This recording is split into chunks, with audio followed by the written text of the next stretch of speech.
So a funny story was one time I was with my greenie. I was training again, and we were in a huge hurry. So in Portugal, you get everywhere by train or walking. Like, those are the two options.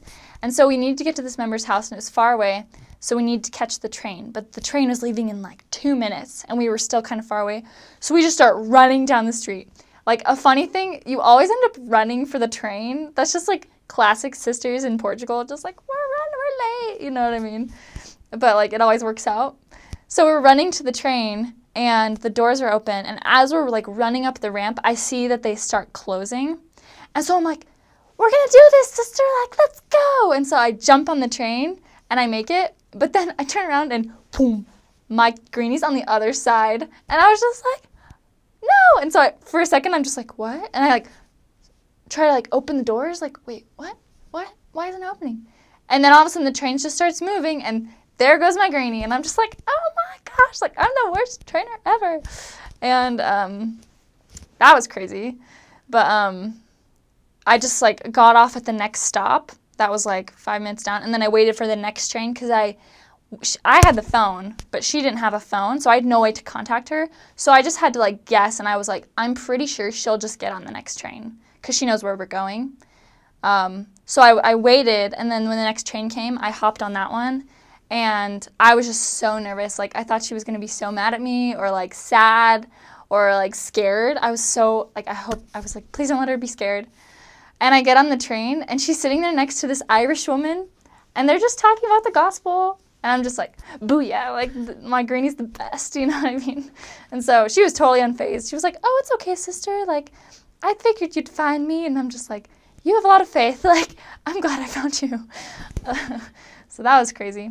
Probably one of the coolest stories is, so like in Portugal, one thing missionaries should realize is that there are a lot of different ways to do missionary work other than knocking on doors, because knocking on doors is like honestly not the most effective way to find people, because most people are not home, or they're busy, or like they've had the Jehovah's Witnesses knock on their door, and there's tons of Jehovah's Witnesses there, by the way. They're huge.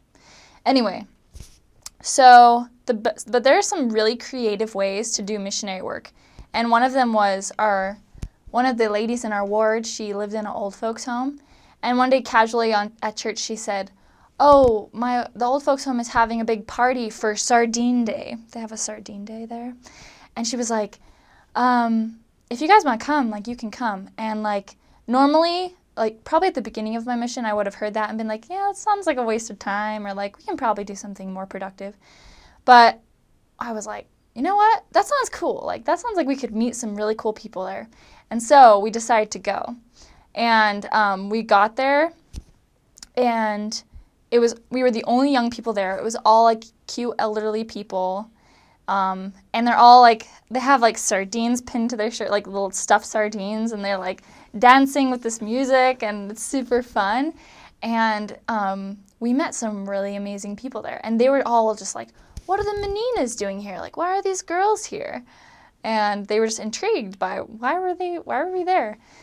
So we ended up meeting a lady, and she was really cool, and her name was Virginia, which is interesting because that's a state.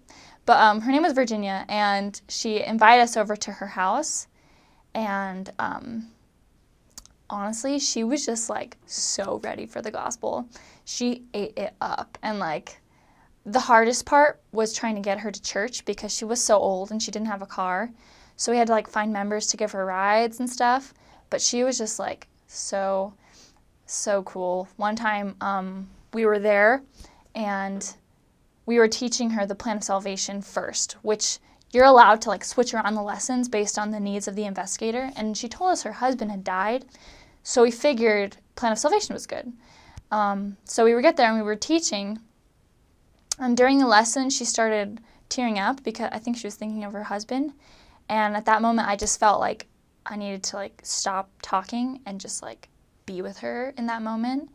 And that's the best, when you can just realize, like, you know what, I'm talking too much. Let's let the Spirit do the work. So I reached out and I touched her hand, And it was so weird because she just like, she closed her eyes and her tears were just running down her face, and she just like was silent for a really long time. But I was in a trio, me and my companions, we all felt like, don't break the silence, like don't say anything. And finally, she stopped and she looked up and she was like, I saw a light. And we were like, what? And she said, like, I saw something, it was really beautiful, and it was a light. And we were like, okay, like, we can work with that, you know? And then, so we planned, it was a really cool experience, and we planned the next meeting. And the next lesson, we taught the restoration. And she would always just, like, focus. Like, she was so intent on hearing our words. And when we showed her the picture of Joseph Smith and God and Jesus Christ, she stopped us and she was like, when you touched my hand, I saw this picture. She was like, I've seen this before. And we all just got the chills, and we were like, ah, you know. This is actually my last transfer. And I don't really know what happened to her or if she got baptized, but it was an amazing experience, and I'll never forget her. So if you serve in Cascais, look out for Virginia, because she's awesome, and she should be baptized.